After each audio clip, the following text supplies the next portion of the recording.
Magandang araw na naman pong muli sa inyong lahat mga kablog, boss, idol, regular viewer, silent viewer at kasama na rin po ang lahat ng mga OFW. Ang gagawin ko naman po ngayon ay magpapalit po ako ng bombilya ng from 21 watts at papalitan ko po ng 5 watts. So bakit nga po kailangan ko pong palitan ng 5 watts. So ibig sabihin po ay magbabawas po ako ng wattage sa capacity ng bombilya. So ang complaint po kasi dito ay may time po na nawawala ng signal light dito sa left side or driver side. Sa kasagsagan po ng pag tumatakbo na po to at ginagamit. Lalong-lalo na po pag nabababad siya na gamitin. So bigla-bigla po nawawala yung left side po ng signal light. So ito po inoobserbahan ko siya. So confirm po na minsan mayroon, minsan wala. So natagalan din po akong nag-diagnose dahil talagang kino-confirm ko yung problema.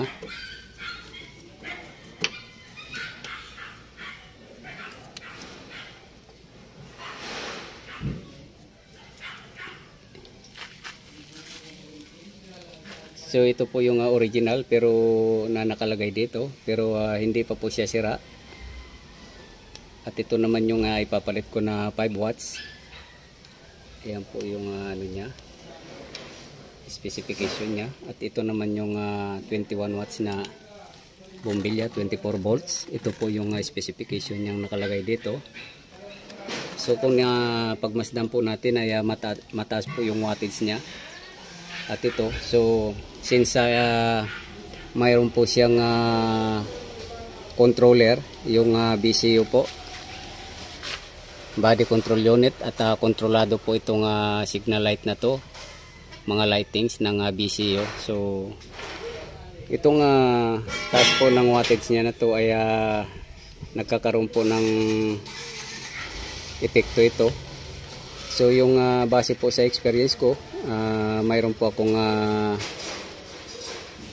nagawa na po na problema katulad nito at hindi naman po umulit na. So ito po yung gagawin ko rin ngayon dahil base po sa pagdadiagnose ko dito ay nanggaling po sa BCU yung problema. Kaya nawawalan po siya ng ilaw. Itong left side lang po. So babawasan ko po yung wattage niya. So bakit wattage po kailangan bawasan? Dahil kumbaga po yung controller niya maaring mayroon na pong internal problem na nagiinit na siya yung mga electronic parts sa loob. So maaring ganun po. Kasi pag nilagay ko po to na mamasdan ko po ay lagi po siyang namamatay at pag minsan naman ay nabubuhay siya. So ilalagay ko po itong 5 watts na to para maobserbahan po natin.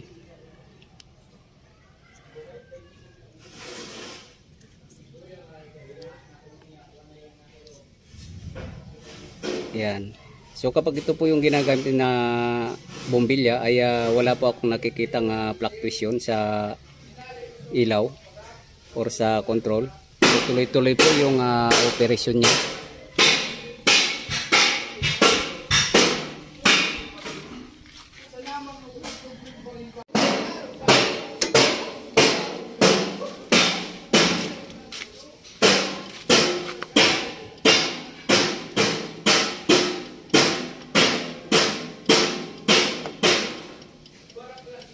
So obserbahan po natin.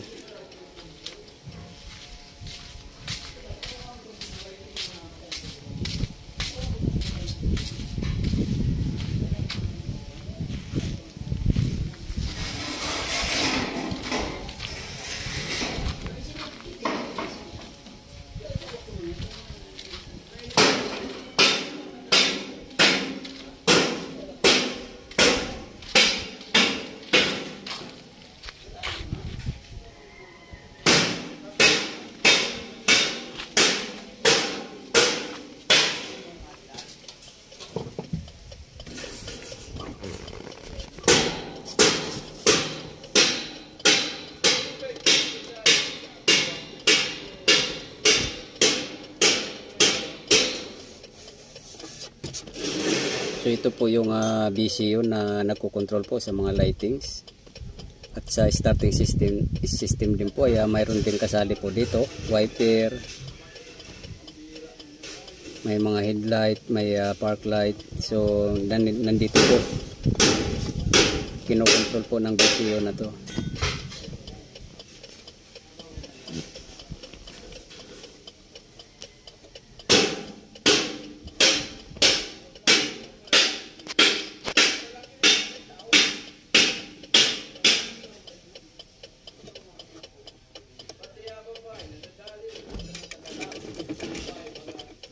Pagmasdan nyo po yung tunog, kaya mawawala po siya. Yan.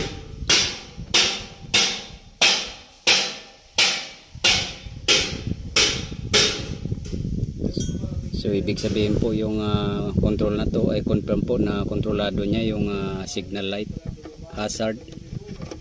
Dahil binunot ko po siya, nawala yung tumutunog sa dashboard. So isasaksak po natin ulit.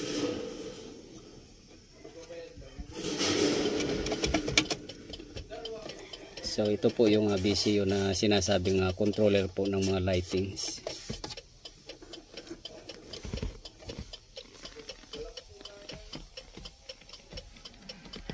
So obserbahan ko po ito ng medyo matagal-tagal para malaman ko po kung yung nilagay ko na wattage na ay bombilya na 5 watts, kung hindi po ba lalabas yung problema. So dito po kasi sa 21 watts na bombilya ay madalas po lumalabas. So yan po yung bali pinaka-remedy ko. So magbabawas po ako ng wattage ng ilaw, bombilya,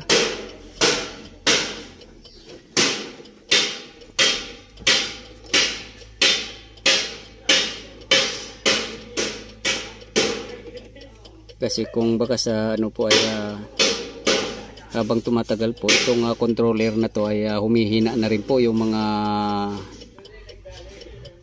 electronic parts sa loob. So maaaring ganun po, maaaring nakaka-apekto na po yung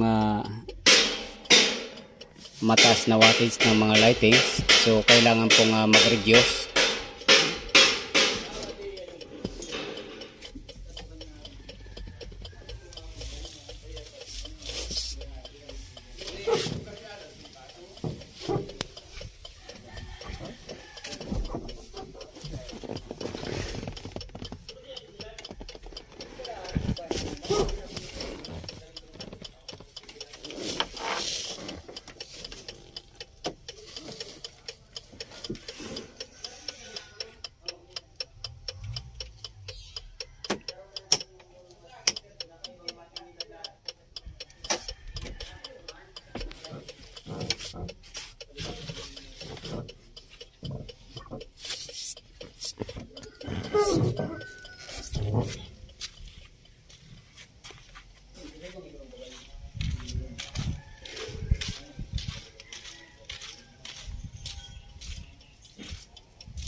So ganun pa rin po ay hindi po nagbago, hindi po nawala yung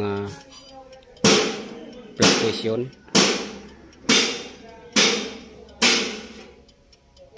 Tuloy-tuloy pa rin siyang gumagana.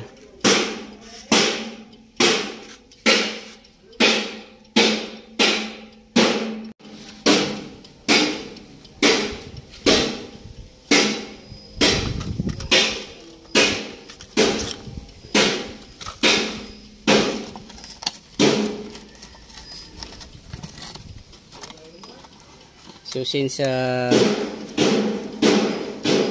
okay na po yung ginawa kong remedy at wala na po akong nakikita nagbabago siya, namamatay.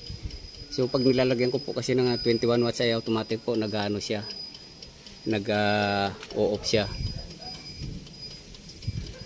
So hanggang dito na lang po muna ang video kong ito. Please like, subscribe na lang po and hit notification bell para sa susunod na mga video. God bless all po.